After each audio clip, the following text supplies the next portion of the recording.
¿Le ha pasado que alguien que usted conoce bien, alguien agudo y vivaz, comenzó a olvidar cosas que nunca olvidaba y todos dijeron que era la edad? Quizás fue su mamá, quizás fue un vecino de toda la vida, quizás fue usted mismo y lo dejó pasar porque no quería pensar en lo que podía significar. Hay algo que la mayoría de los médicos no mencionan en esa conversación sobre la memoria.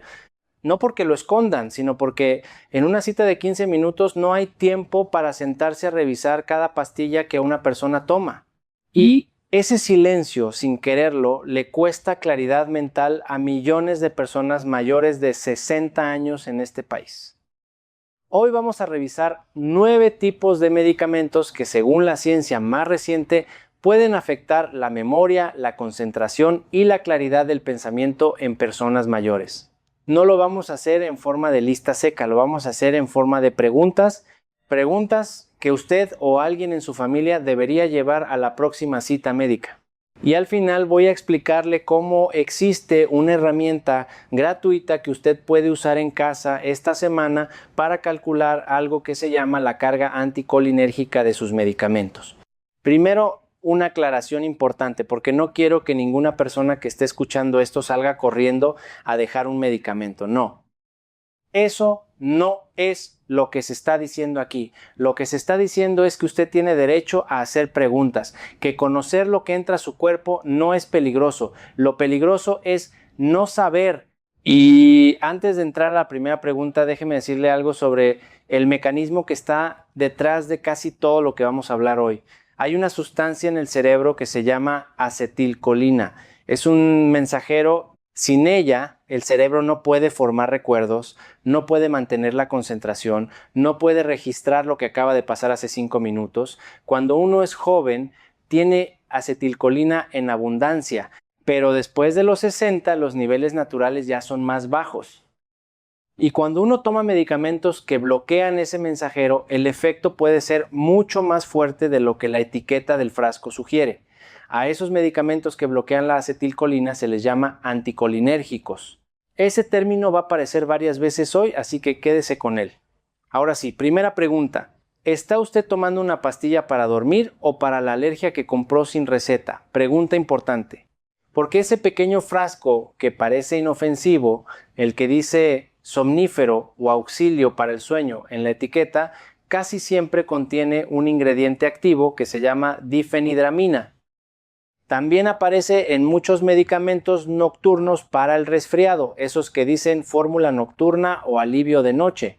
La difenhidramina es un antihistamínico de primera generación y es uno de los anticolinérgicos más potentes que existen en el mercado sin receta.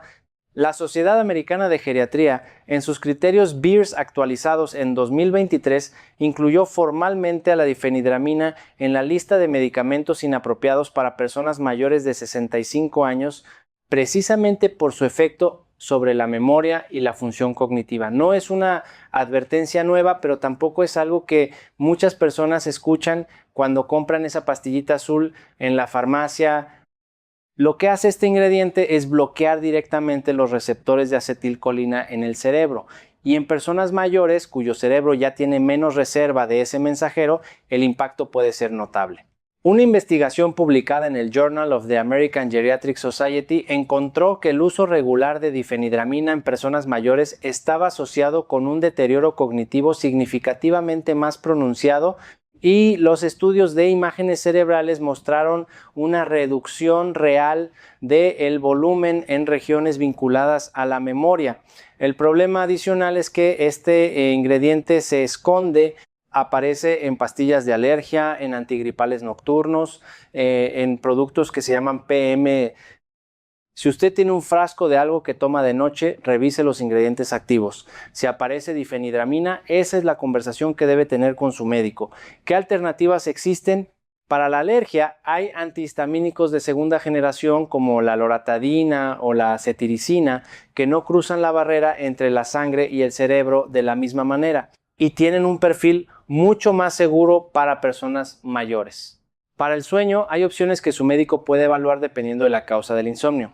Segunda pregunta. ¿Lleva usted meses o años tomando un medicamento para la gastritis, el reflujo o el ardor de estómago? Esta es una de las situaciones más comunes y menos discutidas.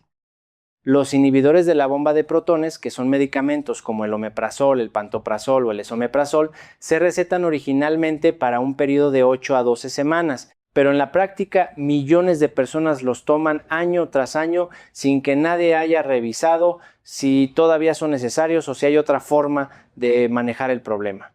El asunto con estos medicamentos no es que sean anticolinérgicos. Su mecanismo de riesgo cognitivo es diferente. Reducen el ácido del estómago y ese ácido es esencial para absorber la vitamina B12 de los alimentos. La vitamina B12 no es opcional para el cerebro. Es estructuralmente necesaria para el funcionamiento de los nervios, para la formación de la mielina que recubre las fibras nerviosas, para el estado de ánimo y la memoria. Un estudio publicado en la revista JAMA Neurology revisó a más de 73,000 adultos mayores de 75 años. Quienes tomaban inhibidores de la bomba de protones por periodos prolongados tenían un riesgo de demencia que era un 44% más alto que quienes no los tomaban. Eso es casi la mitad más de riesgo. Hay investigadores que también señalan una posible relación con la acumulación de placas amiloides en el cerebro, que son las mismas placas características del Alzheimer, aunque esa línea de investigación todavía se está estudiando. Si usted toma este tipo de medicamento y siente que su memoria no está igual que antes, hay varias cosas que conviene hacer. Primero, pedir que le revisen los niveles de vitamina B12 y también de magnesio, porque estos medicamentos también afectan su absorción. Segundo, hablar con su médico sobre si es posible hacer una transición gradual hacia otro tipo de medicamento con menos impacto o si los cambios en la alimentación y el estilo de vida pueden ayudar. Comer porciones más pequeñas, no comer tarde en la noche, elevar un poco la cabecera de la cama. Muchas veces esos cambios reducen los síntomas de manera significativa. Tercera pregunta. ¿Está tomando un medicamento para la vejiga hiperactiva o para los escapes de orina? Esta pregunta es especialmente importante porque la vejiga hiperactiva es un problema real y a veces muy angustiante. Las ganas urgentes de ir al baño, los escapes, despertar varias veces en la noche. Nadie debería tener que vivir con eso sin buscar ayuda. El problema no es el tratamiento. El problema es qué tipo de tratamiento.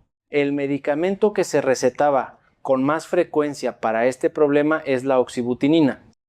Y la oxibutinina es uno de los anticolinérgicos más potentes que existen en la práctica clínica. Cruza la barrera entre la sangre y el cerebro con una facilidad que la convierte en una amenaza directa para el sistema que maneja la memoria y el aprendizaje. No solo produce sequedad en la boca o visión borrosa. Hay estudios que muestran que el uso prolongado de oxibutinina está asociado con una reducción real del volumen del hipocampo, que es la región del cerebro donde se almacenan los recuerdos. Un estudio publicado en el British Medical Journal en 2019 revisó datos de cientos de miles de personas mayores quienes tomaban anticolinérgicos potentes como la oxibutinina durante un año o más. Tenían un riesgo de diagnóstico de demencia que era 49% más alto que quienes no los tomaban. Pero aquí hay una buena noticia concreta. No es la única opción. Existe un medicamento llamado Miravigrón que actúa de manera completamente diferente.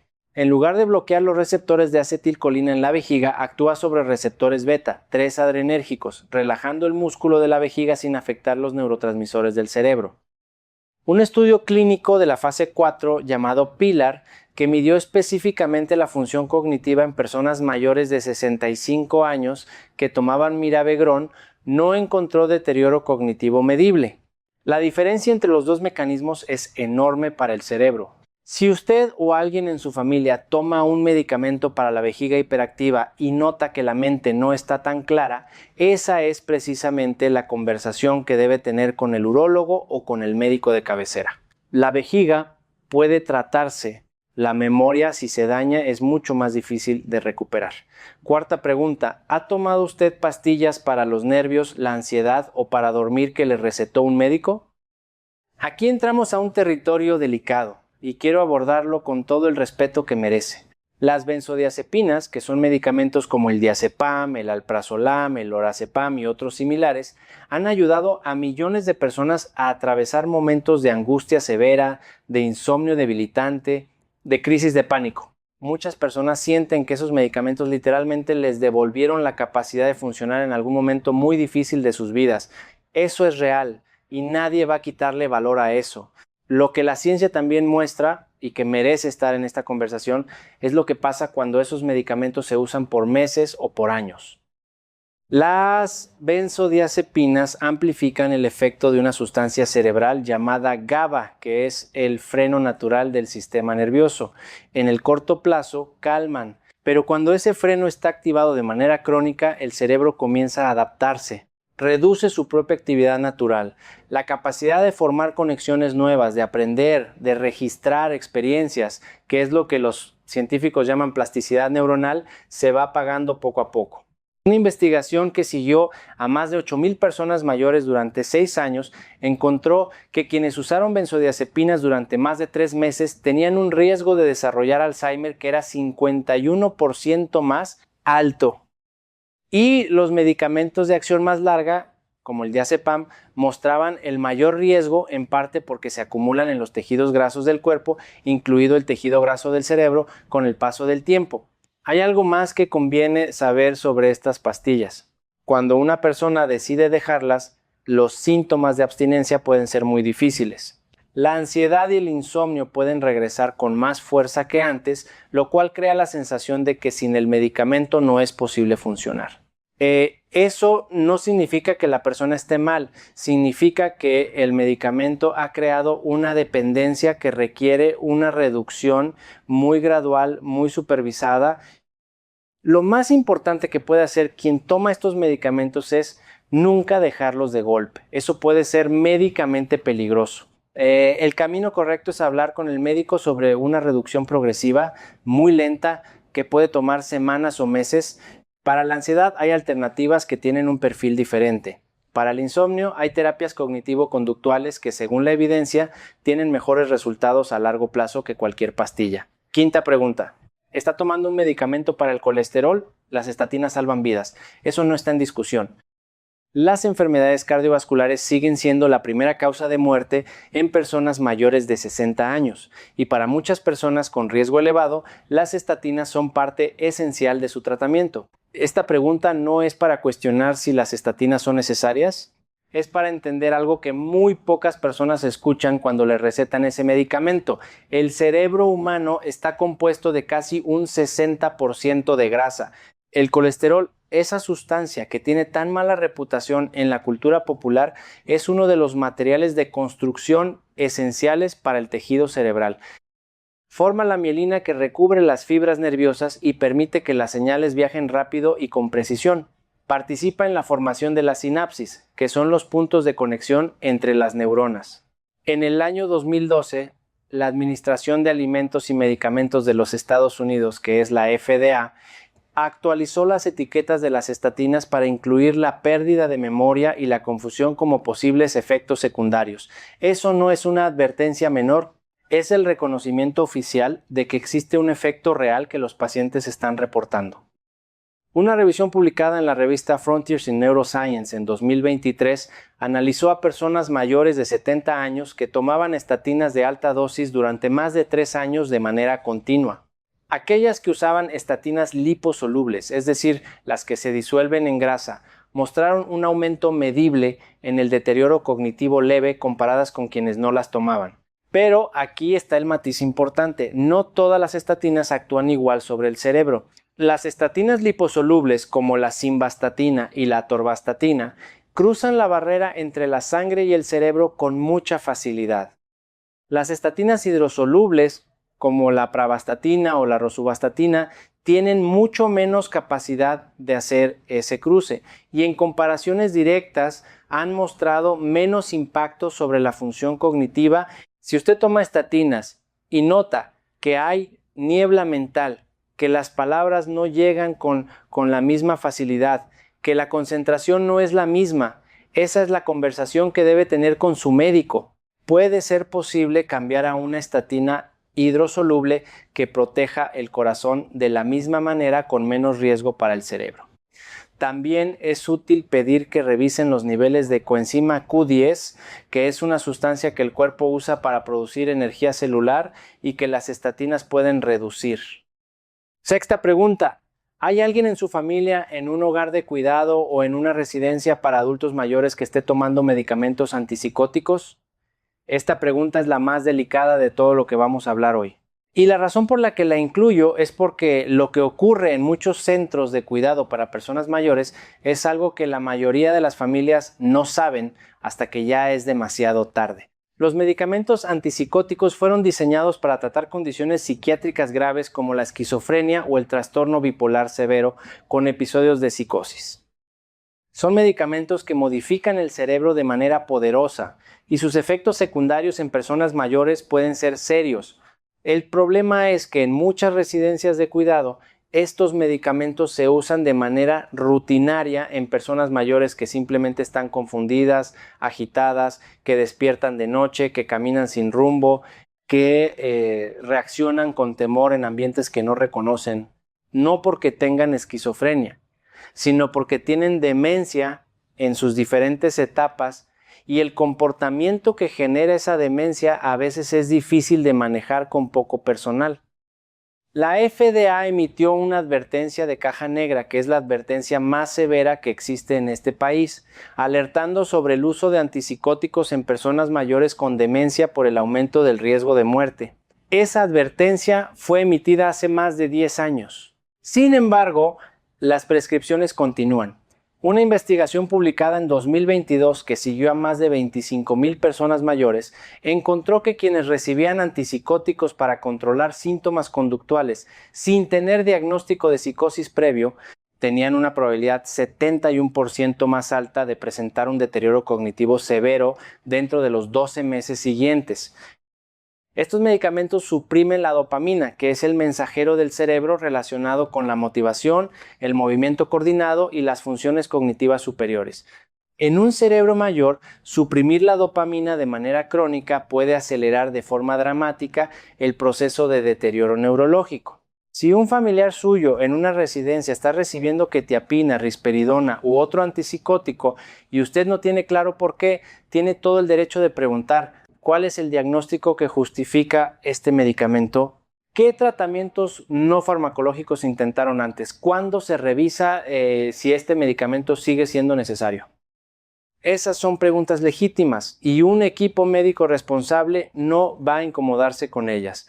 Séptima pregunta: ¿toma usted amitriptilina para el dolor de nervios, las migrañas, la fibromialgia o para dormir?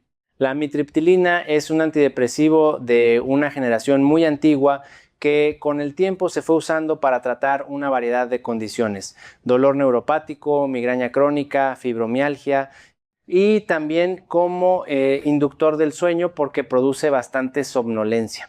Médicos de distintas especialidades la recetan y muchas personas llevan años tomándola sin saber que tiene una propiedad que la hace especialmente problemática para el cerebro mayor. La amitriptilina es uno de los anticolinérgicos más potentes de los que se usan en la práctica clínica. Su afinidad por los receptores muscarínicos del cerebro, que son los receptores de acetilcolina, es tan alta que supera incluso a varios medicamentos que fueron diseñados específicamente como bloqueadores de esa vía. Un estudio publicado en la revista JAMA Internal Medicine en 2015 siguió a más de 3,400 personas mayores de 65 años durante 10 años. Quienes tenían una exposición acumulada alta a anticolinérgicos con la amitriptilina como uno de los principales tenían un riesgo de demencia que era 54% más alto.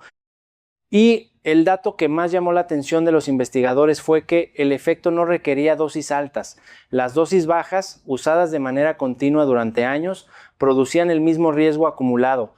Lo que más preocupa en este caso es que el daño ocurre de manera silenciosa y progresiva. No hay un momento en que de repente la persona se cae. Hay un proceso muy lento de perder palabras, de perder la secuencia lógica del pensamiento, de perder la capacidad de concentrarse en una tarea compleja, y ese proceso se interpreta como envejecimiento normal cuando en realidad tiene una causa que se puede revisar. Para el dolor neuropático existen alternativas con menos carga anticolinérgica, como la duloxetina o la gabapentina. Para el sueño, dosis muy pequeñas de un medicamento diferente llamado doxepina tienen una acción mucho más suave sobre los receptores del cerebro. Y para la depresión, los antidepresivos modernos de la familia SSRI tienen un perfil mucho más seguro para el cerebro mayor. Octava pregunta. ¿Está tomando un antidepresivo que se llama paroxetina o que tiene el nombre comercial de Paxil? Esta pregunta es importante porque hay un malentendido muy extendido sobre una familia de medicamentos. Los antidepresivos modernos, que se conocen como SSRI, tienen en general un perfil mucho más seguro para el cerebro mayor que los antidepresivos más antiguos. Eso es cierto para la mayoría de ellos. La sertralina, el escitalopram, el citalopram funcionan sin bloquear los receptores de acetilcolina de manera significativa, pero la paroxetina es la excepción. A pesar de pertenecer a la misma familia de medicamentos, la paroxetina tiene una potencia anticolinérgica que se parece más a los antidepresivos más antiguos que a sus hermanos más modernos. Es una característica farmacológica particular de esta molécula que la diferencia de todos los demás en su clase.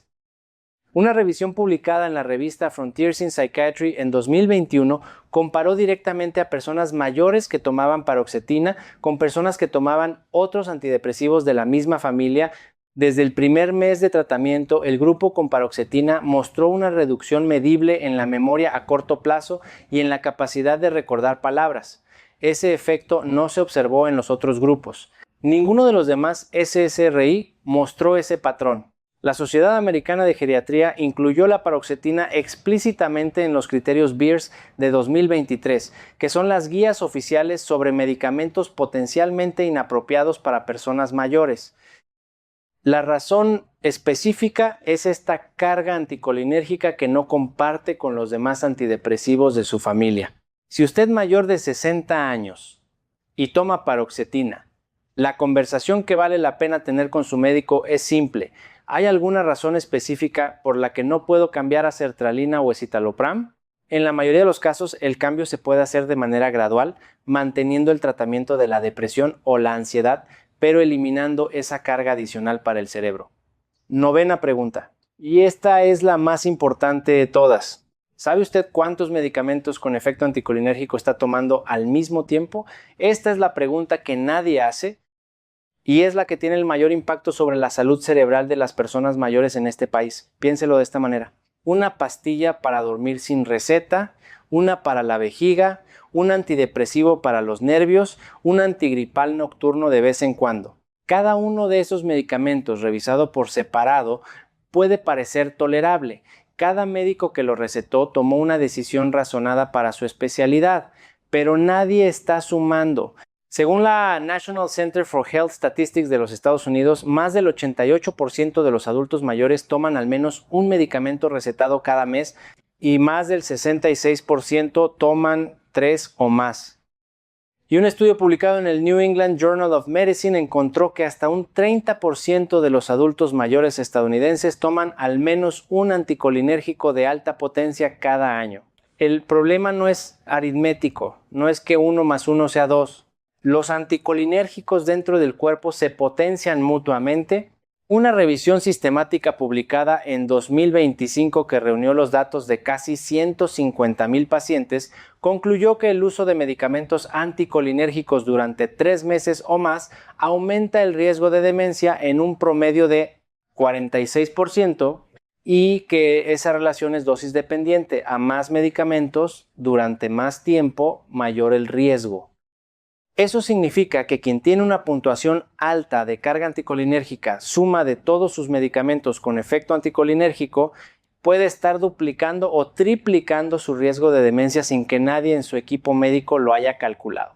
Existe una herramienta que se llama la escala de carga cognitiva anticolinérgica, conocida en inglés como ACV Scale.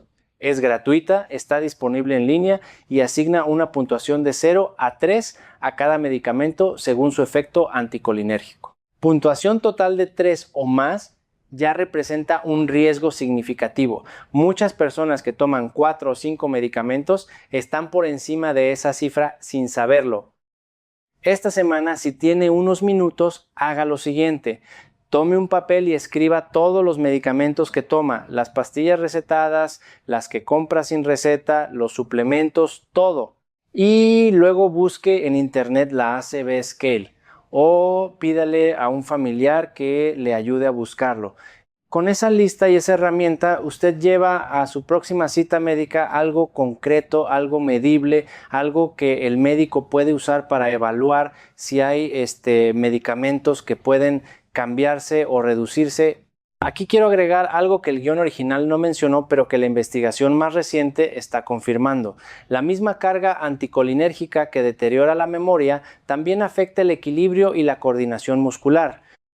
Un estudio publicado en 2025 en la revista Geriatrics and Gerontology International siguió a más de 2,000 personas mayores en Japón durante 9 años. Quienes tenían cargas anticolinérgicas altas desarrollaban fragilidad muscular y problemas de equilibrio en tasas significativamente más altas. Eso significa que los mismos medicamentos que están nublando la mente también pueden estar debilitando las piernas y aumentando el riesgo de caídas. Y hay otro momento específico que conviene conocer. Los médicos lo llaman el día de enfermedad.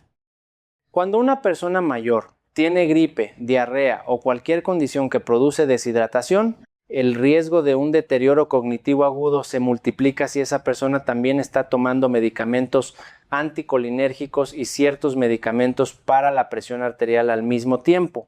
La combinación de deshidratación, anticolinérgicos y algunos antihipertensivos puede producir un deterioro que parece un accidente cerebrovascular, pero que en realidad es temporal y reversible si se identifica correctamente. Muchas familias han pasado por el terror de pensar que su familiar tuvo un ACV cuando en realidad fue una tormenta farmacológica que pudo prevenirse con información. Si usted toma medicamentos anticolinérgicos y también medicamentos para la presión arterial, pregúntele a su médico específicamente qué debe hacer si se enferma con algo que produce deshidratación. Ese es un plan de acción que puede ahorrarse mucho sufrimiento. Bien, hasta aquí hemos revisado 9 tipos de medicamentos que merecen atención y conversación. Ahora viene la parte práctica. Hay algo que es muy importante entender antes de hablar de los pasos concretos. El deterioro cognitivo que producen los medicamentos anticolinérgicos en la mayoría de los casos no es permanente, eso merece repetirse. En la mayoría de los casos, cuando se identifica la carga anticolinérgica como causa del problema y cuando se reduce de manera gradual y supervisada, el cerebro puede recuperar claridad. Las palabras vuelven, la concentración mejora, la confusión disminuye. No siempre y no completamente en todos los casos, pero con una frecuencia que debería darnos esperanza. El cerebro es un órgano con una capacidad de recuperación notable cuando se le dan las condiciones correctas. Lo que eso significa en términos prácticos es esto. Si usted o alguien en su familia ha notado un cambio en la memoria o en la claridad del pensamiento, antes de aceptar que eso es simplemente la edad, antes de empezar a ajustar la vida en torno a ese deterioro, conviene hacer una revisión completa de todos los medicamentos, porque la causa puede estar ahí, en el cajón de las pastillas, esperando a que alguien la encuentre. Ahora sí, los pasos concretos. Primer paso, esta semana, antes de cualquier cita médica, haga una lista completa. Todos los medicamentos recetados, con el nombre, la dosis y cuántas veces al día los toma.